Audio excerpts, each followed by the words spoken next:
Welcome to the Athena Wellness Podcast, the show that invites you to take a seat around the community fire and listen to stories that inspire. I'm your host, Kathy Robinson, author, coach, and founder of Athena Wellness, a company that's dedicated to supporting you on your journey to live more wholeheartedly. Hello, and welcome to episode 119. Thanks so much for joining me. We've got a great show on tap for you today that came about from a recent personal experience. But before we begin, I wanted to share that a few times a year, I accept new coaching clients. This episode is being released in March 2022, and I currently have a few spring spots available for my 3-month coaching program. This program is perfect for you if you're transitioning out of a corporate career, looking to reinvent yourself at midlife, or are interested in optimizing your well-being. I'll put a link in the show notes to my services page where you can learn more about the 3-month program, and if it piques your interest, you can book a no-obligation clarity call with me to determine if this program is right for you. Now let's talk about today's show. This episode is not about the pandemic per se. This is an episode about change. It's about, for better or worse, the transformation we've each experienced. We're not the same as we were in March 2020. Of course, that would have been true without the experience of a global pandemic. But I'm sensing a much deeper shift than our usual growth over a 2-year period of time. Here's what got me thinking. A few weeks ago, a friend reached out to coordinate dinner at a new restaurant. My immediate reaction when I read the text was no. My response was so visceral that it gave me pause. This was a group of good friends that I've missed. What's going on?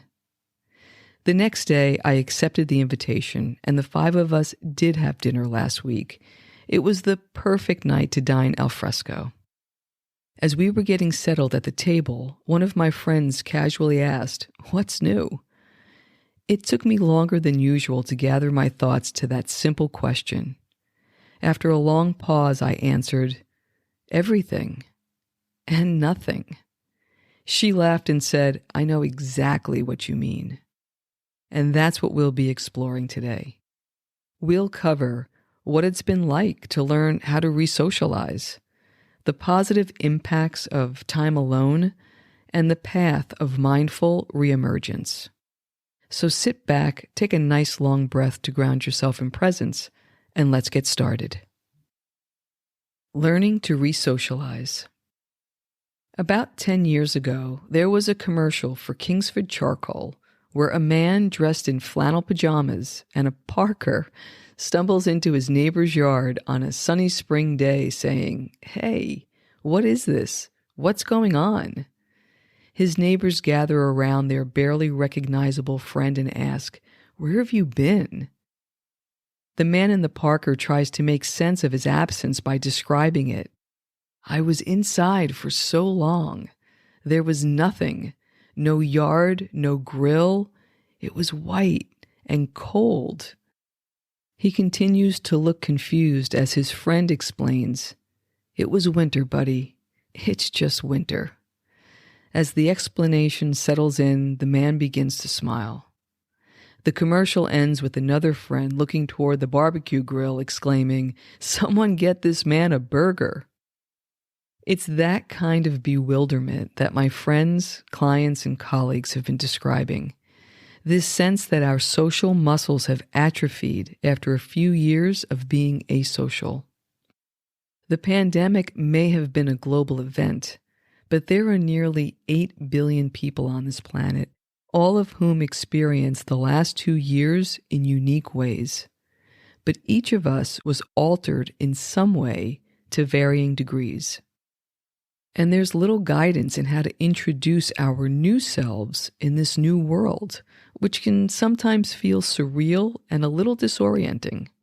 It's no wonder we may feel a little awkward or out of sync when in social situations, or at a practice, and we may notice our verbal recall is even a little slower as we return to our social activities. The word re-socialization means to psychologically retrain a person so that he or she adapts to a new environment and conforms again to social norms and values. The term has been used to describe re-entry for those who have been out of, quote, normal society for a period of time, such as spending time in prison, on active military duty, or other situations where people are isolated from the broader population. While our experiences may not have been as extreme, our inner pieces have shifted, and they've done so without the constant social mirror to reflect these changes back to us. So it's been hard to determine exactly what has happened to us and where we are in the social scheme of things. It's hard to see just how we've grown. We just know we feel differently. The positive impact of time alone. Over the last 2 years, some have found it hard to get alone time. And for some, it made them feel lonely. And for others, it was the first time they really got to experience solitude and loved it. I fall into the latter category. One of my favorite wellness practices was unexpectedly born out of the early days of lockdown. I made it a point to walk outside on the trails that are near my home each day. And I've kept up that practice each spring through fall and just took my first walk of 2022 today. It was glorious. In the past, I loved to hike with others, but my daily walks and hikes are mine alone by choice. It's a way for me to practice deep listening to the natural world and to myself. And in doing so, I find that I'm more sure-footed when the uncertainty of change swirls around me. The more I walk in silence, the more I trust the guidance I receive. And the more trustworthy the guidance, the more faith I have in my next step. These walks rejuvenate me.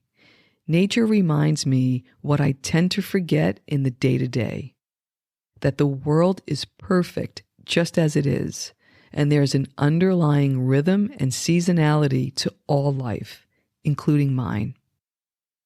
These walks remind me to keep my senses acute and keep my perspective broad. They remind me to be present and to allow what is in this moment. Researchers have long pointed to the health benefits of silence. Breaks from hyperactivity and overstimulation can lower cortisol and blood pressure while providing a foundation for better emotional regulation and mental focus. It also helps with deeper sleep, a feeling of calm, increased creativity, and a natural state of mindfulness. It's been said that those who are more comfortable in solitude are less lonely, and I can attest, I have found merit in these findings in my own life throughout these last 2 stressful years. But the value of silence is even more profound. There's something quite enlivening when we give ourselves the gift of creating a space to connect with ourselves, to listen deeply, and to heed the internal guidance. This turns into a wellness practice when we can invest in our self-care to keep the channel to our soul open, set boundaries to protect the sacred space, and take good care not to override the insight we're gleaning. The more we follow these internal nudges, the more synchronicities and serendipities seem to come our way. The key is to take some action toward our insight, even if they seem to make no logical sense. It's been my experience that when I get a strong gut feel, I'll receive all I need to make it a reality. I'm sure to do my due diligence to be able to trust the evidence that I collect along the way, which can sometimes be elusive, but it confirms that I'm going in the right direction. It also helps to track these aha moments. When I see a list of past examples where my gut feel was spot on, I can better recognize and rely on it. In turn, I learn to trust my own instincts and get better acquainted with my truest self. Silence and the absence of outside influence and expectation helps us strengthen the connection with our inner wisdom and insight, especially when we're moving against the cultural grain. When we mindfully shut out the virtual world, we can easily recognize and address the things that capture our attention, like unconscious scrolling and media use patterns. We realize that life continues and the world still turns, even without our constant vigilance. What a relief. While spending time in solitude can seem like a selfish act on the surface, its effects radiate outward. When we take the time to listen for and connect with our internal whispers, we recenter our heart, which has a positive impact on our personal, professional, and community relationships. You can create a simple practice to connect with silence with as little as 5 minutes, which is how I started. Currently, I have more scheduling flexibility, and here's what I do to build quiet time into my day, along with suggestions on how you can get started if you have less time than I do. Here's my practice. Once a day, usually mid-afternoon when the weather cooperates, I head out on a trail for at least 30 minutes, depending on my commitments for the day.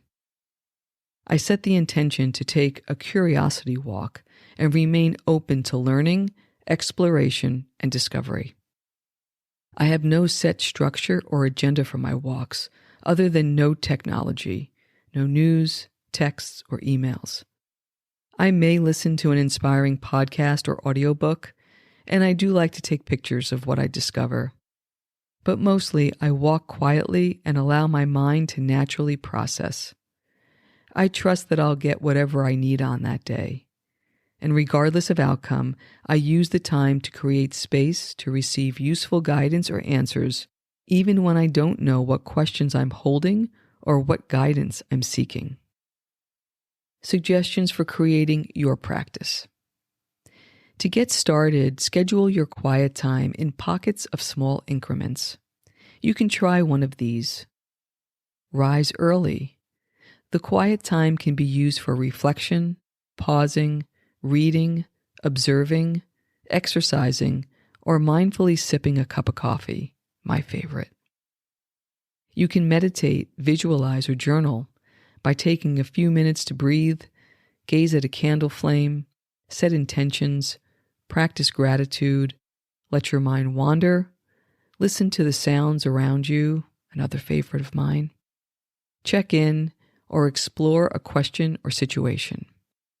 And you can also use mindless activities, such as turning your driving, showering, or household chores into quiet time. On the weekends or on days off, you may try things that take a bit more time to tap into more depth. You may choose to sit in a favorite spot or take a meditative walk, to get outdoors to hike, birdwatch, or stargaze, or doing something you love, such as taking photos, making art, or taking a road trip. Anything that relieves the daily grind and provides a break from the noise and busyness where there are no distractions will do. Get creative on where you can be alone with your thoughts without your electronics.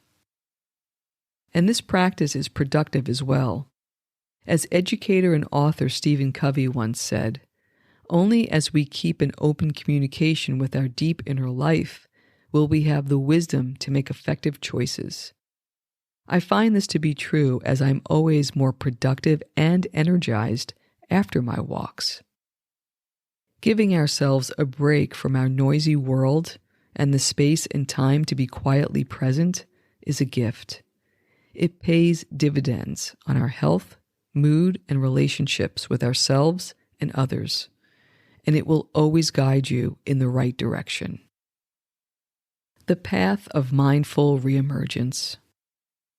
Thinking back to the visceral response I experienced when I received the dinner invitation from my friend, I can see it has something to do with the positive experience I've had with solitude. I think I'm holding on to this time because I can feel it coming to an end, and I'm trying to reconcile how to balance time with myself, my inner circle, and beyond. Having dinner with friends was a good first step, and we even made plans to do it again this month. But I've turned down other invitations to things I used to love to do, like going to concerts and hopping on an airplane at a moment's notice. They're just not things that I want to do anymore, and it's surprising, even to me. If you're feeling a little hesitant to socially re-engage after this long hiatus, here are some things to consider. 1. Take it slowly. This will allow you to be selective when evaluating the invitations you receive and patient with yourself as you reestablish your social routines. 2. Practice in safe spaces. We've been hiding behind masks for years now, anonymously going about our business. Try connecting as you run your errands or commute to work. Be mindful to make eye contact, share a laugh, or ask a question to start a conversation with those you come in contact with throughout your day. 3. Gradually expand your social exposure. Meet up with a good friend to do an activity you love, reconnect with someone outside of your immediate circle, or make bigger plans for some point in the future as something to look forward to. 4. Honor your feelings and adjust accordingly. Acknowledge how you're feeling, which may change frequently, and exercise the degree of caution that feels right for you as you move from coping structures to one that supports living your life. Be mindful when reallocating your time and energy as social and professional circles open. 5. Give yourself what you need. Boundaries, time, encouragement, support, selective points of re-entry that you enjoy. Be mindful not to return to your pre-pandemic schedule if that no longer serves you. Honor your level of inclination to engage, move gradually and naturally, but challenge your edge and push yourself a bit if you feel like you're in a rut. Above all, be kind to yourself. Like any other path we walk in life, the terrain can be variable and complex. We have to gradually adjust our threat detectors that have been operating on high alert and relearn how to be together again while factoring in our time and energy, risk and reward. Give yourself permission to create a new way for yourself, a different way that works for you in your life today and honors your growth. Leverage all the positives you've experienced, such as the increased capacity of self-reliance and self-connection, along with new interests or activities you've discovered, such as new wellness protocols or time in nature. Whether it was conscious or not, we have collectively reflected on ourselves, our relationships, our work, our routines, and our lives. We've learned how to live with uncertainty and how to process difficult emotions, and we've pondered how to spend our precious time and with whom. 2022 is inviting us to engage with the world in a different way, one step at a time. It's about putting it all back together in a way that fits you. Keep taking good care, opt out as you feel, and stay flexible and engaged. We're on a path of re-emergence, finding our way back to ourselves and each other again. And now it's time to metaphorically unmask and show who we've become by sharing our new story with the world. Thank you so much for joining me today. I know there are many ways you can spend your time. Thank you for choosing to spend it with me. Until our paths cross again, be kind to yourself and show your warrior spirit some love. If you know anyone who could benefit from today's episode, please pass it on. And many thanks for supporting the show by subscribing and leaving a review. It means a lot, and it helps others find their way to our circle. If you'd like to access the show notes, have a question you'd like addressed on a future episode, or would like a transcript of this episode, visit www.athenawellness.com/podcast. Until next time, be well.